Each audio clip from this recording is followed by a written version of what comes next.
So denial of service, or DOS, is an action that prevents or impairs the authorized users of networks, system, or application by exhausting resources such as the CPU, the memory, the bandwidth, or a disk space. So the reason for these attacks include financial extortion, hacktivism, or state-sponsored attacks on opponents. If we round it down, it's basically we are making it that the service provider cannot provide service. How do we do that? We overwhelm the service provider. Okay, so there are many ways for you to overwhelm a service provider. So we are going to look at different ways denial of service can be done. So DOS attacks, or denial of service attacks, it can happen in different layers. It can happen in the network layer, the system layer, the application layer. And each type consumes resources in a way that prevents legitimate users from accessing the service. So, for example, in the network bandwidth layer, we can do a flooding attack. In the system resources, you can do a SYN spoofing. Okay, and then in the application, you can do a cyber slam attack.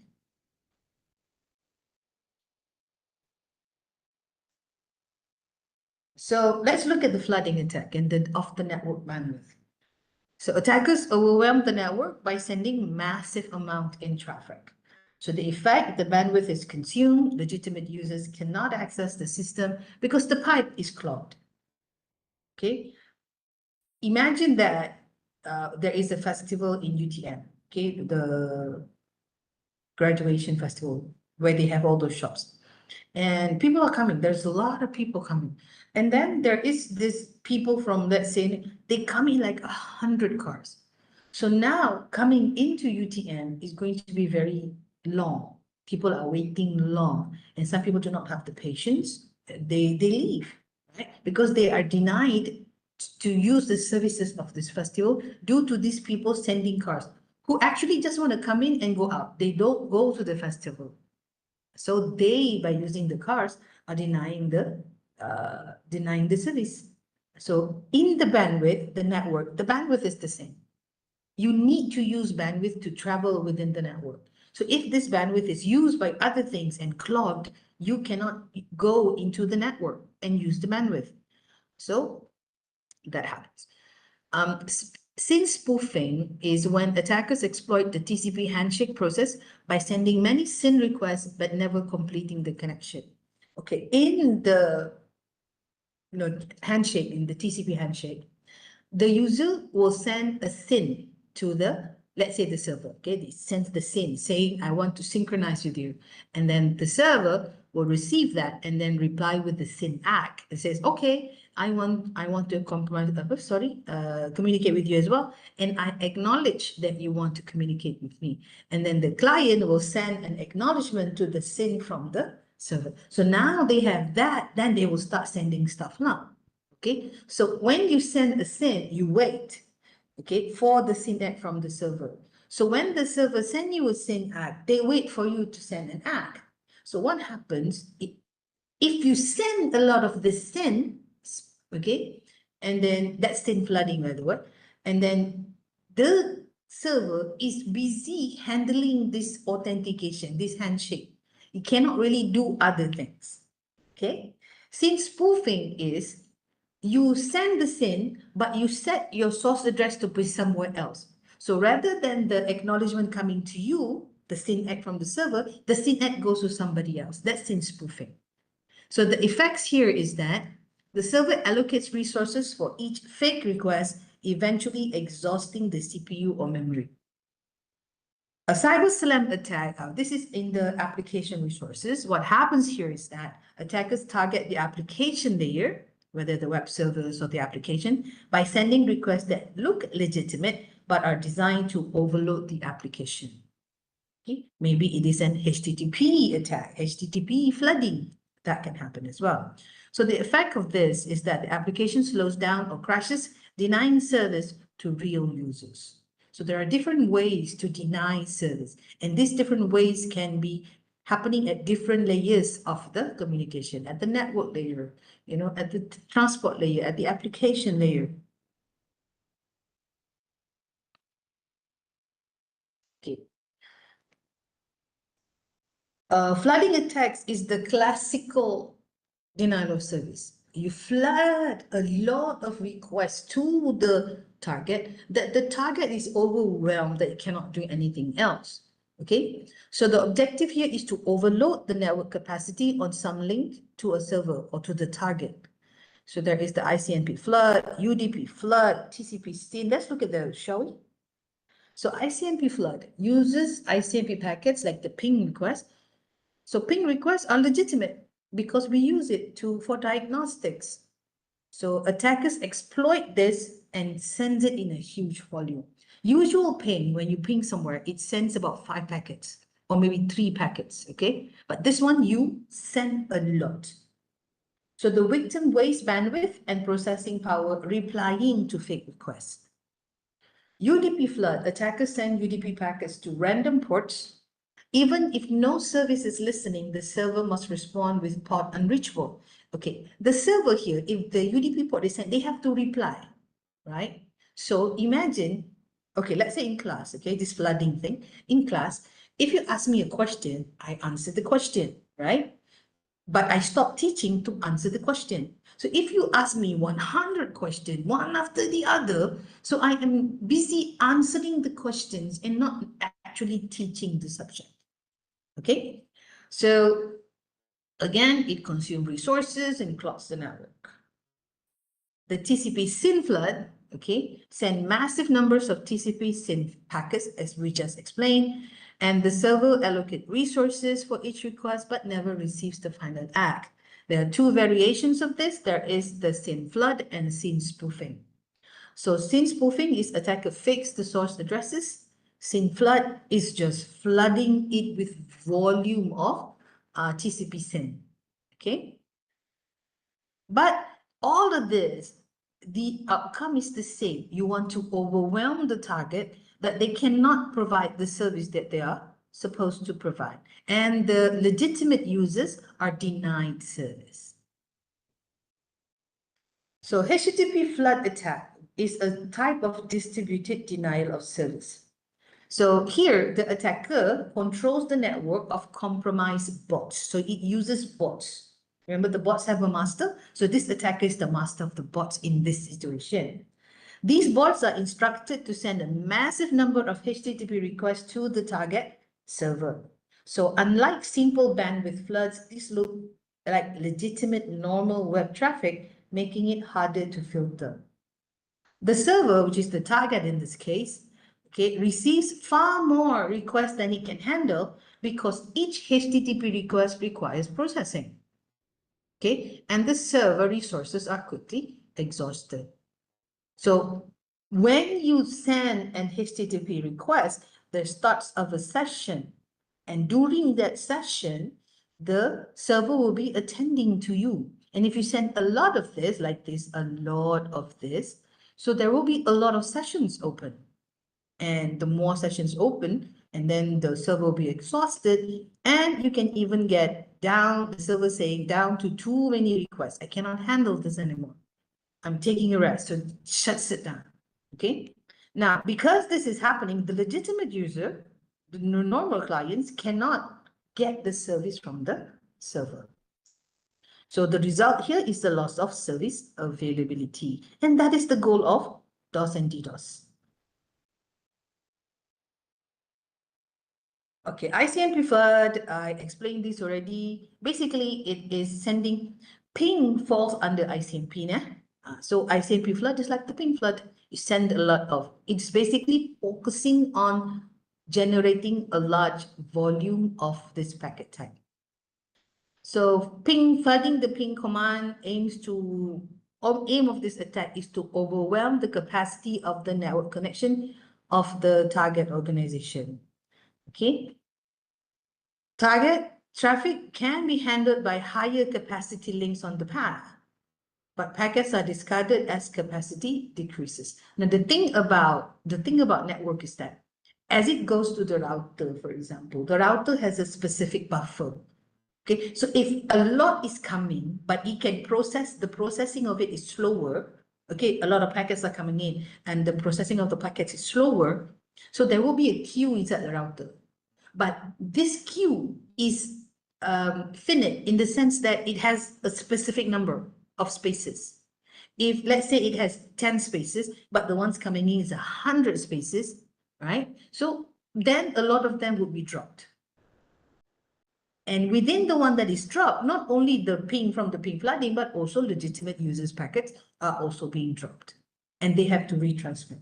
And this would make the performance of the network go down. Okay, and it will be extending the delay that is happening in networks. So SYN flood attack, I explained this just now, so it's basically the same thing lah here, okay? The SYN act, and so on. The consequences, so a TCP SYN flood is a volume-based attack that targets the connection establishment process by overwhelming the server with fake requests, denies the service. Okay, this is what I mean, but sometimes I am repeating the same stuff, so I'm just going to jump over it because I have already explained it. Okay? So this is the difference between a SYN flood, TCP, meaning the transport layer, and the HTTP flood, which is the application layer. TCP SYN flood is actually the transport layer. Transport layer is, yeah, layer 4, not the network layer. Sorry about this. So SYN flood targeted the transport layer. Okay, HTTP flood targets the application layer. The attack method, SYN flood send massive SYN packets to exhaust the server connection. HTTP flood sends huge volumes of HTTP requests that looks legitimate. Resource targeted server memory buffer TCP connection table. In HTTP flood, it targets the CPU, the memory, the application logic, meaning applying resources in the web server, the database, and so on. Traffic appearance is easy to spot an incomplete TCP handshake. SYN ACK. So that's the TCP handshake, right? Three-way handshake. So it's easy to spot if you see just SYN, but then there is a SYN ACK, but there's no ACK at the end. Traffic appearance in HTTP flood, harder to detect because it resembles a normal user traffic. It resembles a normal, legitimate HTTP request. The impact of TCP flood prevents new TCP connections from being established because there is a limited number of connections that can be opened in one machine. Okay, it cannot go beyond that. So let's say it can open a maximum of 15 connection, but that 50 connection, but then what is coming in is like 100 flooding thing, and the client cannot get into that. Okay, the impact of HTTP flood attack is overloads application processes, making websites or services unavailable. I think there was one, I'm not sure what the year was, but MAS was opening and selling like cheap tickets for Mata or something. They opened the starting to buy tickets thing, they opened their website, and then I think it took about 10 minutes and then the website crashed. So this crash could happen because there's a lot of people who wants to come in. They set the server to handle like maybe 100 people, but then there's 1,000 people coming in. Okay, so that is not actually an attack, but it could also be that 1,000 people here, not all of them are real people. Okay. The defense technique, there's a SYN cookie, connection rate limiting, and firewall rules. And then here we have the web applications firewall, we have use capture, and also behavioral analysis, and also rate limiting as defense technique. So source address spoofing. So source address spoofing is when you send something, but you put in the receive or the source address as something else. You look at here. So this is the attacker, right? So he sends the packet. Look at his IP address. His IP address is 9876. But look at what he puts in here, 1234, which is this machine. So whatever he sends to the server, the reply will be sent to this. This guy doesn't know what is happening, but he's receiving a lot of things that he didn't ask for. Okay. So the attacker sends many packets with fake source addresses. The target server responds to the fake address. And since the response go to machines that never ask for them, they are wasted traffic. The server's capacity is overwhelmed, leading to congestion and denial of service. Now, this is dangerous because it is harder to trace. It's not using the attacker's real IP. This guy is not doing anything, but he is being targeted here. TCP/IP vulnerability, the protocol doesn't verify the authenticity of the source address. Now, supposedly, it should be that when it comes out from here, this thing should be this. So there must be a way to check before it goes and do something. Amplification is possible where the attacker tricks servers into sending large replies to spoof addresses, multiplying the traffic impact, meaning this is sending to one server. What happens if it sends it to like 10 servers and all of them are sending large files to this machine?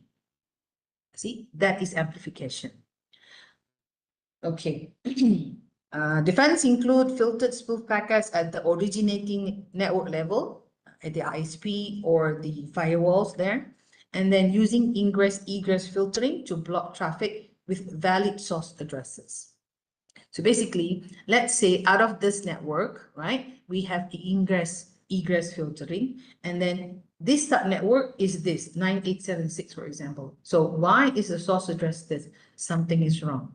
Because this subnet, everybody should have 98, at least 98 the same, right? If you look at subnet D, so it can detect from there. SYN spoofing attack. So this is again the same thing. SYN ACK, and then they reply with ACK. Okay, this is this client. So what happens that if this client, rather than say his source address, he sends it to somewhere. So this server, instead of replying to this client, he sends the SYN ACK to somebody else when they spoof the address. Now, Microsoft limits the number of connections to 3,975 by default. Okay, meaning that there can only be 3,975 TCP/IP connections at open at any given time. Cannot be more than that. Okay, so that means a lot of things that are legitimate can be denied the service because this has been fulfilled by the overwhelming flooding or spoofing attacks. So this is what I mean. It sends this SYN ACK, but he spoofed the source address. So then it goes somewhere else. Now, the thing about TCP is that when they send something and then they don't get a reply, they think something is wrong, they will send again, right? So after timeout, it will send again. Timeout, nothing received, send again. Of course, this guy is not going to reply because he didn't send anything. So therein, lies the issue of taking over the resources of this server, doing something he shouldn't be doing. So this is the comparison between SYN flood and SYN spoofing.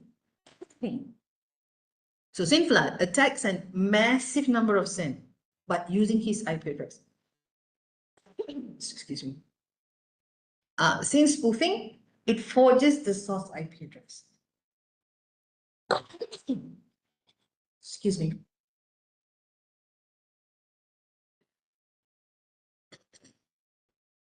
Okay, in SYN flood, the server responds by the SYN ACK, with the SYN ACK, okay? He gets the SYN, he replies with the SYN ACK, but then he never gets the whatchamacallit?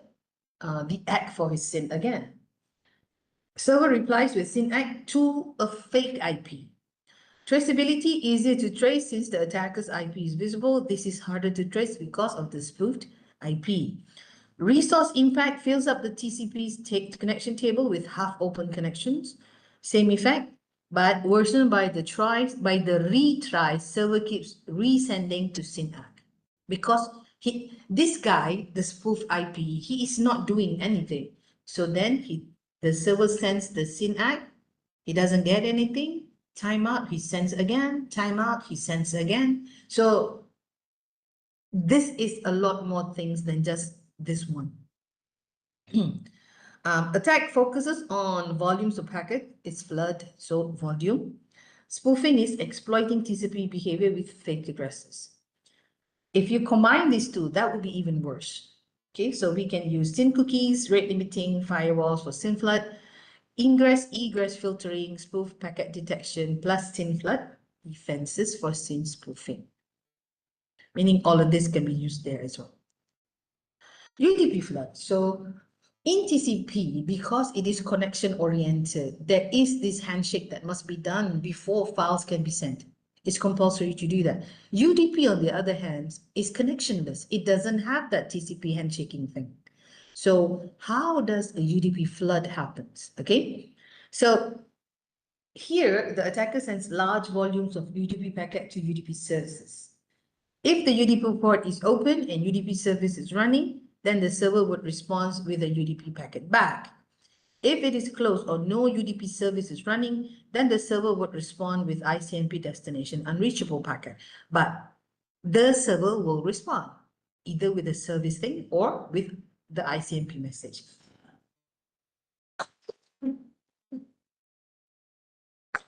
Excuse me, astaghfirullah. Okay. So attacker sends huge volume. Okay, basically it's this, you can read that. What it does is that it will send, let's say it's sending DNS. DNS is UDP, right? So it's sending that, sending a lot of that. If it is sending to a basic PC, for example, okay? So the PC wouldn't know what to do with it, right? So if, let's say it sends to a DNS server, example. So it sends a DNS thing to a DNS server. A lot of this is flooding, right? So it's sending a lot of this. And the server is replying back if it is a DNS server. If it's not a DNS server and the port is closed, then it will send unreachable. So there is a lot of that. And the server is focusing on that, or the target is focusing on that it's not doing anything else. So hence, that's where the congestion denial service comes in. So what to do? You can do defense on it, can have rate limiting, ingress, egress filtering, firewalls, and DDoS protection service that can distinguish legitimate UDP traffic from that. Okay, what is rate limiting?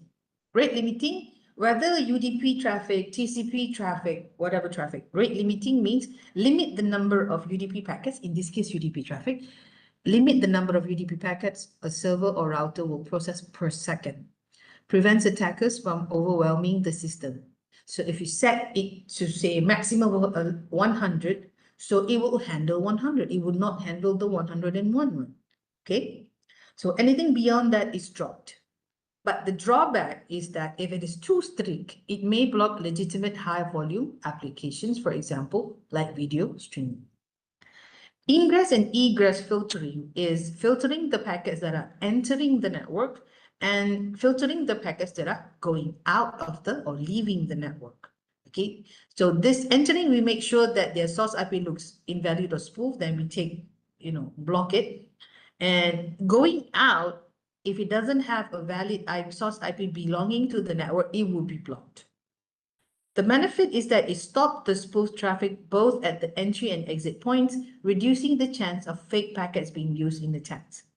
Okay, so that is ingress, egress filtering. Firewalls can be configured to drop abnormal UDP floods. Firewalls can detect unusual traffic patterns, like thousands of UDP packets to random ports. So the action set for that firewall is to drop or block suspicious packets before they reach the server. So the firewall is there to protect the server. So the benefit here is that they protect the victim's host from wasting resources on ICMP error replies or UDP responses. So DDoS protection services, okay, these are specialized services, often cloud-based, that analyze traffic in real time.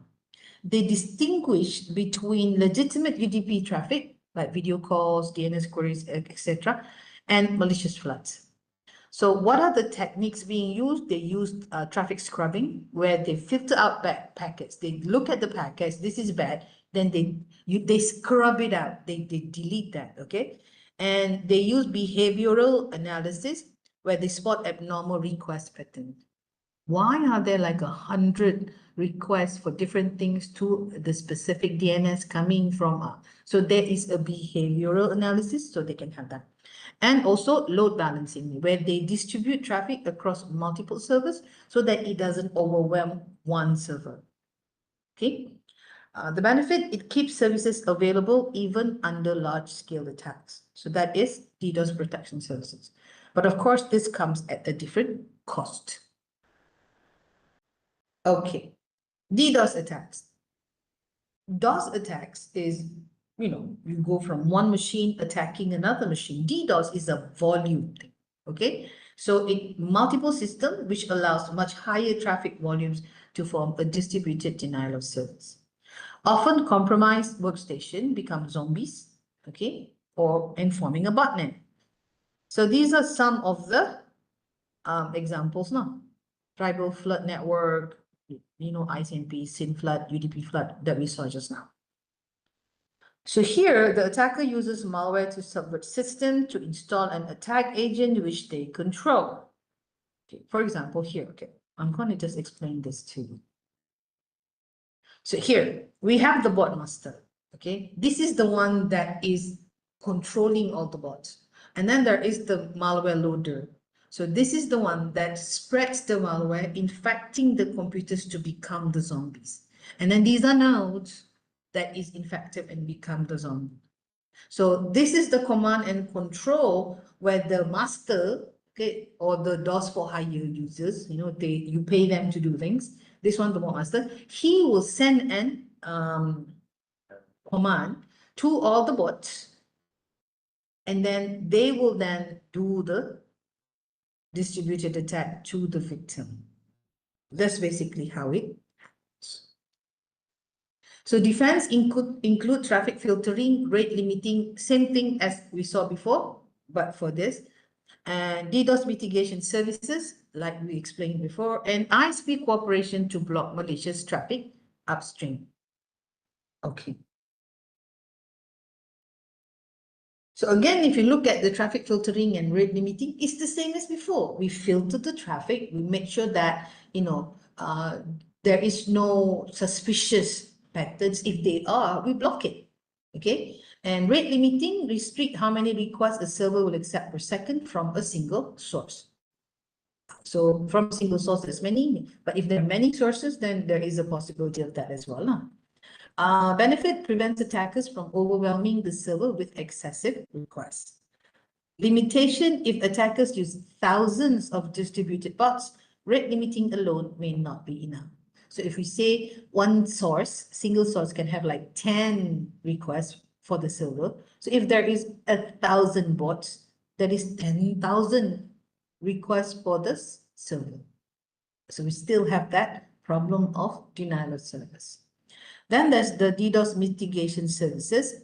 As we explained before, this is specialized services that absorb and filter attack traffic before it reaches the victim. It keeps legitimate traffic flowing while blocking the floods. And the limitation is that it requires integration because it's, in the clouds and in the physical server here, and so that requires integration, and it can add cost. But this is essential if you have a large-scale company, a large-scale operation, and you need large-scale protection. ISP cooperation is where you ask ISPs for help, where they do upstream blocking.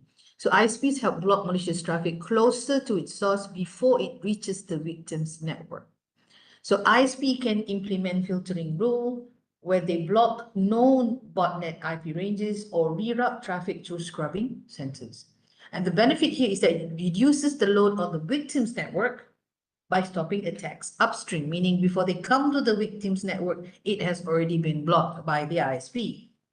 Limitation is that it requires a strong collaboration between ISPs and victims. And this is not always immediate because these things are services, and services, if you want more, you have to pay more. These are businesses, right? So there is that as well. So local defenses are like filtering and rate limiting. It protects the victim directly.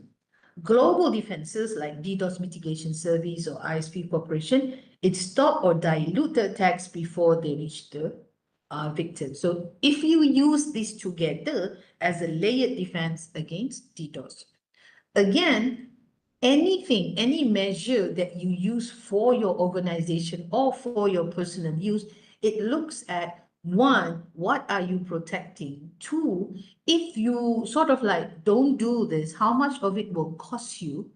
Okay, that will be the downside. How much it will cost you if you don't do it?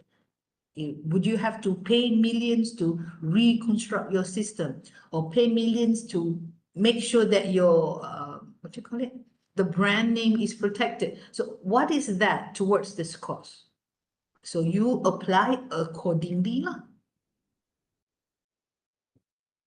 Okay, application attached, where they go to the application area. This is a more sophisticated, force the target to execute resource-consuming operations that are disproportionate to the attack effort. Okay, let's look at this. Instead of flooding the network with random packets, the attacker targets specific applications or services running on the server. The goal is to make the server perform resource-intensive operation, like tasks that consume CPU, consumes the memory or database capacity until it slows down or crashes. So the attacker sends legitimate-looking requests to the application, like web searches, database queries. Each request forces the server to do heavy processing, such as searching large data sets or running complex SQL queries. The attacker repeats this many times, often using bots or scripts, so the server becomes overloaded, consuming bandwidth and computing power disproportionate to the attacker's effort. Okay? It's like you asked e-learning, okay? This is the attacker sending to e-learning to find one specific students in 10 years of records of students. So there is a lot of students. That is processing, you know. Of course, it does that fast, but imagine that. So it takes a lot of time. It performs malicious activities. Text. It is, of course, done. That is one. So it consumes the CPU power and the database capacity and whatever. But then you send another one and another one to that specific application.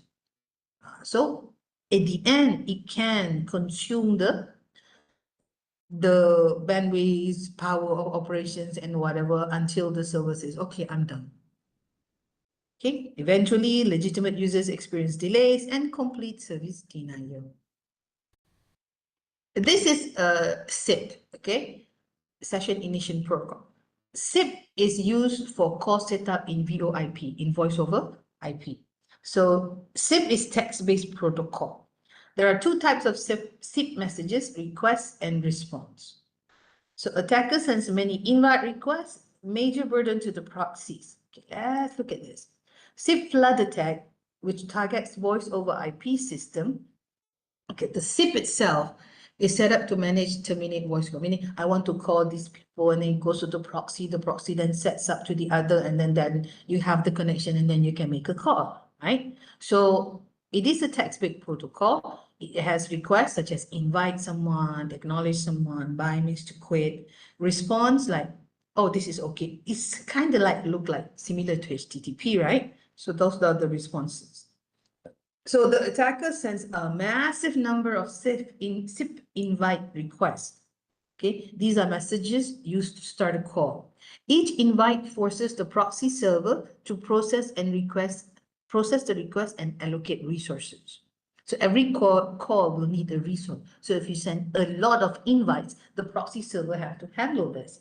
The server tries to handle all these fake requests, consuming CPU and memory to process the call setup and consuming bandwidth to send response manager signal.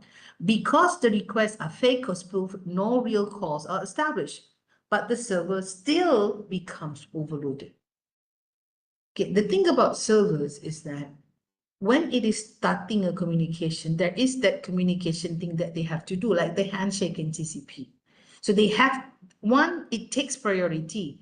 Two, it has to wait to get a response. It needs to retry for a reasonable amount of time.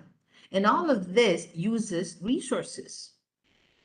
So during this time, legitimate users can't make or receive calls because the system is busy handling the flood. So this is the SIP flood. Now, HTTP-based attacks, there are two different approaches. HTTP flood, we saw just now, and slow lorries. Okay. Slow lorries sends an incomplete request that does not include terminating new line sequence. Okay, I talked to you about the terminating new line sequence first. Okay, terminating new line sequence, when you, this is RN means new line, return carriage feed, okay? Sorry, carriage return line feed. So what it does is that it means it is going to the next line. The RN at the end here, so if you see RN here, meaning suicide, and then RN here, mean we are done.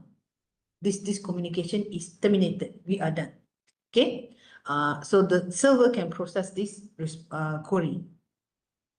So if this is not there, this part over here is not there, the server is still waiting, thinking you still have things to say.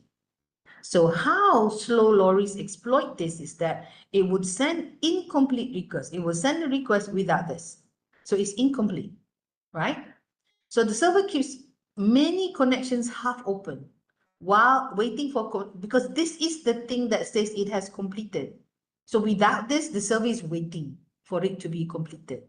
So the attacker slowly dribbles tiny bits of data to keep this. Okay. In HTTP, okay, if you send something, then you need to send something to keep alive the session. So if the attacker sends teeny bit, he doesn't have to send a lot of things. He sends a little bit to keep the session going on. So if he sends a lot of this incomplete request, then the server, cannot be handling legitimate users a lot. So there will be a lot of denial of service. Okay, going back. So this is the slow lorries, HTTP, same thing, okay? They send legitimate looking HTTP requests, and then the request target resource heavy operations like downloading large files or generating dynamic package. So again, it overwhelms the resources, and then because of that, legitimate users can be denied service. Slow lorries is what I just showed you just now. Okay, reflector attacks is like this. You send too many where they reflect your actions. Okay. The goal is to generate enough volumes of packets to flood the link to the target system without alerting the intermediary. So that's basically it. You send this to the server then sends to the victim. You spoof the address using the address of the victim.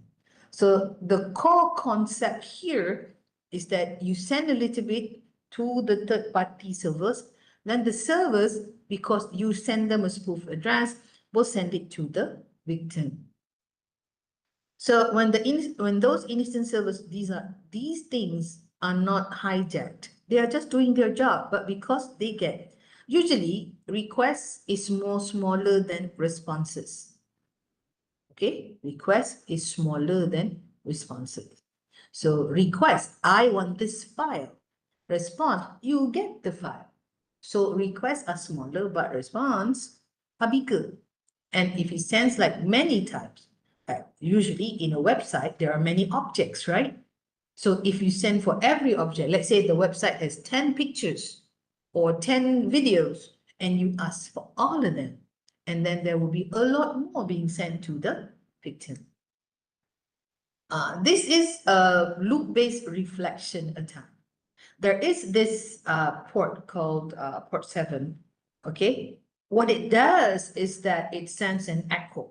Whatever is being sent to port 7, it replies, okay? So here, in example, normal case here, this is the IP address, okay? So he sends to the DNS server. This is his IP address. This is the port number. This is the IP address of the server and the port number that he sends, okay? DNS. And then it will reply to this one. So it becomes the destination address and the port number. So this is the normal communication. So for example, this guy, he types www.google.com in his web browser. They will call the DNS to find the IP address of the www.google.com. That's what DNS does. Okay. But in this variation, see here, it sends the request, but look at the IP address. It's not him, it's the victims. And he put in the port at 7. Port 7 does echo. So this DNS server will reply to this 7. And then he replies back to here. So there is a loop. There's a loop happening, possible loop happening over here because of port 7. So if there is a loop, meaning you are asking the same thing many, many times, and you are using resources. So I just explained this, so you can read that. DNS amplification is the same thing. Okay, you send. Okay, when you request for DNS services, as I said, requests are usually smaller than the response. Okay, so in this case, the attacker creates a series of DNS requests containing the spoof source address of the target. It exploits DNS behavior to convert a small request to a much larger response where they amplify. So he sends here, and the innocent servers in this case, amplifies it to the target. Okay, so the target is flooded with responses, and the basic defense against this attack is to prevent the use of spoofed source address. So ingress, egress filtering, ISP coordination, cooperation just now, so all of this would happen. Okay, this is what I just explained to you just now. So request is tiny, 48 bytes. And then when this amplifies, the response is like 4,000 bytes. So he sends out like 148 byte, you know, and then this one sends about 4,000 byte each. So this is 4, okay? How many is that? 4,000 times 4 is what? 16,000. So this guy is getting a very large number of packets coming in. So targets get flooded. Why did I use 1 and 2 here? Okay, because the source address is spoofed, all those large responses go to the victim.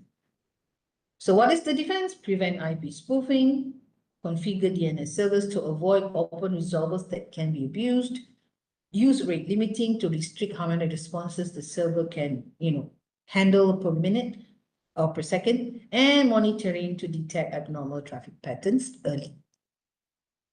Defense against denial of service. So again, there's prevention, detection, identification, and response.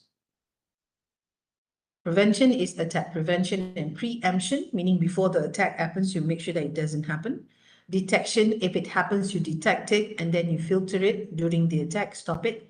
Identification, attack source, traceback, and identification during and after the attack. Response, attack reaction, what you do after the attack. So these are some key defense strategies. You block spoofed source address. The attackers often fake or spoof the victim's IP address to flood the victim. So the defense here is to use anti-spoofing filters on firewalls, routers, and ISPs. Apply filters as close to the source as possible to stop bad traffic early.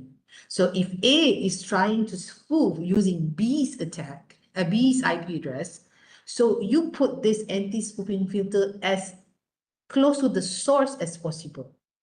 Okay, so there.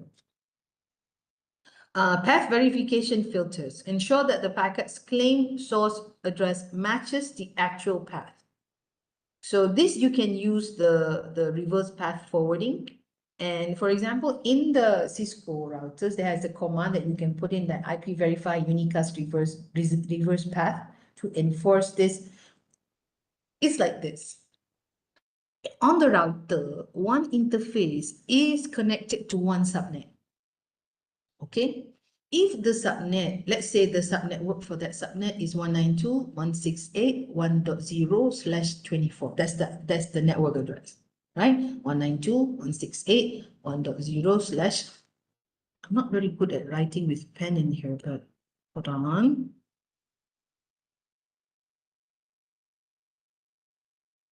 Oh, it doesn't have it in here.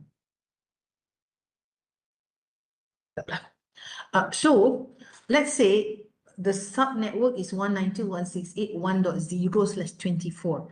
That means the first three numbers, 192.168.1, it should be the same for every device in that subnetwork. So device A might have 192.168.1.1, device 10 might have 192.168.1.10. So the part 192.168.1, it is the same for every device within that subnet. So if you set the router interface to check, so if something comes out from the subnet, but the source address is not what is 193.1, so you know already something is wrong. So you can block it there. That is what it means, okay? Modified TCP connection. Attackers can overwhelm servers with half-open TCP connection. SYN flood, we have been looking at that. So we can use SYN cookies. Now, SYN cookies, okay, first thing, what does a cookie do? A cookie will remind, who you are in the server, right? In web cookies, when you go to a website, because HTTP doesn't keep record, they don't remember you. So, but when you go to sites, let's say Lazada or Amazon, you go in, you type in your username and password. Suddenly, the things that are showed to you are the things that are, the things you have bought, the things you may like, things like that. How do they know? Because they keep cookies. Okay, so cookies here in this case is a cryptographically encoded critical info in the initial sequence number. Legitimate clients respond with the correct acknowledgement, proving that they are real. So they use this SYN cookie to see, yep, you are legitimate user. So if the cookie says, I simplify explanation here, let's say the cookie says IP address ABCD, but then yours is 1234, something is wrong. So if the connection table overflows, incomplete entries are dropped, preventing resource exhaustion. Okay. So defense method, block spoof addresses. Purpose, stop fake IP traffic. Example, where to be used in firewall or ISP filters. Path verification filters. Ensure source is valid, the IP address is valid. So Cisco RPF check in the Cisco routers, for example. Modified TCP handling, prevents SYN floods. So you can use SYN cookies. So it is covering every ingress, every incoming, port that is as well. Okay, and also the things that is sitting between the target and also the attacker.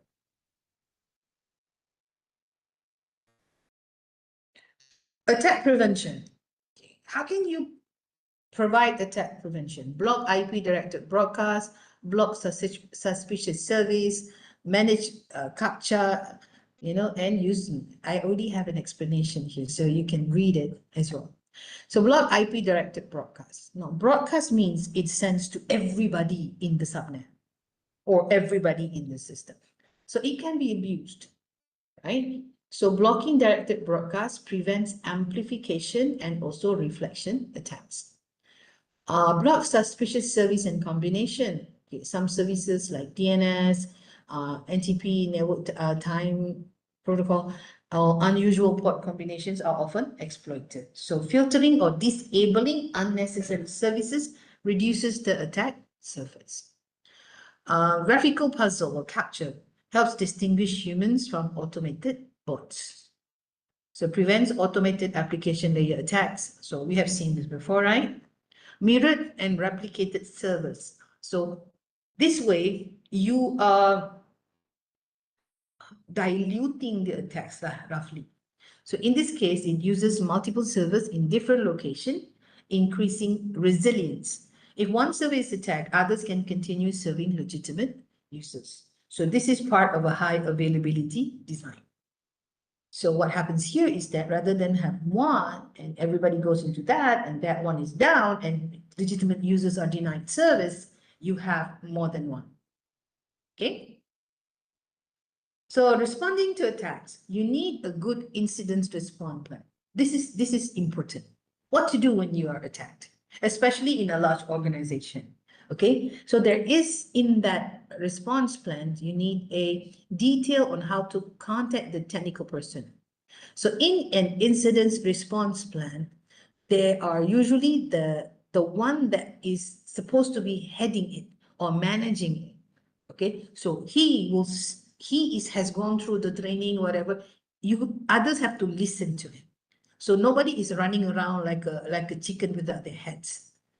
And in the incident response plan, you also need to impose traffic filtering upstream and details on how to respond to attacks. So the incident response plan must be good. Implement anti-spoofing, directed broadcast, and rate limiting filters. And ideally have network monitors and IDS to detect and notify abnormal traffic patterns. Identify the type of attack, capture and analyze the packet so that when you understand how it works, you can design filters to block it upstream or identify and correct the system application or bug. So if it's coming from the network side, we can stop it. If it's coming inside here, we can also capture it and correct it. Have ISP trace packet flow back to the source. May be difficult, maybe time consuming, but it is necessary if you are planning a legal action. If you decide to sue somebody because they have done something to your system, so you need all this trace to be done. Implement a contingency plan, switching to alternate backup servers. Commission new servers at new site with new addresses. Update your incident response plan. Now, after every attack, because you have an incident response plan, right? So if an incident happened, then you need to go through it. But if it is like, what is new with this incident? What is the type of attack? Are we covered? So you need to go back and review and update your incident response plan. So in summary, we have looked at what is denial of service. We looked at the different flooding and SYN spoofing attacks, ICMP flooding, UDP flooding, TCP SYN floods, and we looked at distributed denial of service. We looked at reflection and amplification attacks. We looked at defenses against DOS attacks and how to respond to DOS attacks. So the next session will be IDS, Intrusion Detection System. So, any questions thus far? You can ask me directly or you can put it in the chat.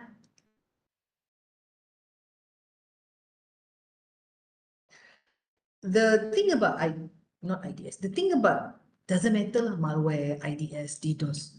You do have to understand how it works and what is to be done as defense. We all know the basic. What is DDoS? We know it's distributed, uses a bot, blah, blah, blah, blah, right? But we know now, today, after class, that there are different ways that DOS can be done. Network layer, transport layer, application layer. And because they are at different layers, what they need might be different. So we need to expand our knowledge to that. Okay? Right. Question. Yes, there is a lot of learning. You need to read. I know this week in my Pradana class, okay, a student said, Miss, video is helping because sometimes in class you speak very fast. The thing is, for me, this speaking is normal speed. Okay, so you do need to tell me if I'm going really fast. Right, a question. Can I continue so that we don't have to do the afternoon session? I'll give you a 5-minute break and then we'll come back and do IDS. IDS is shorter, it doesn't have a lot of slides, I think. I believe it's only about 50, 60 slides. Okay, so we'll take a 5-minute break. We'll come back at 11:25. I need to drink something and then we'll do the IDS. Okay, so then we don't have to do the afternoon session. The last 2 modules, I will do a video for you. Why video? Because I haven't updated the slides here. Yeah. So if you see here things, I have updated the slides, added more things, added more explanations. So for those 2 modules, I haven't done it yet. So I will update the slides. I will do the video for the slides, and then I will pass it to you. Okay.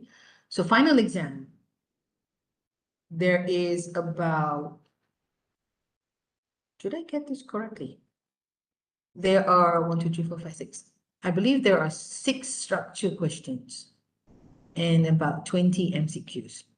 Inshallah, I will try. Remember the practice questions I did for your other modules? I'll do one for these modules as well, so that you can do some practice before the final exam now. Okay? Okay, 5-minute break. 5 minutes, 11:30 lah. I'll start again. Okay?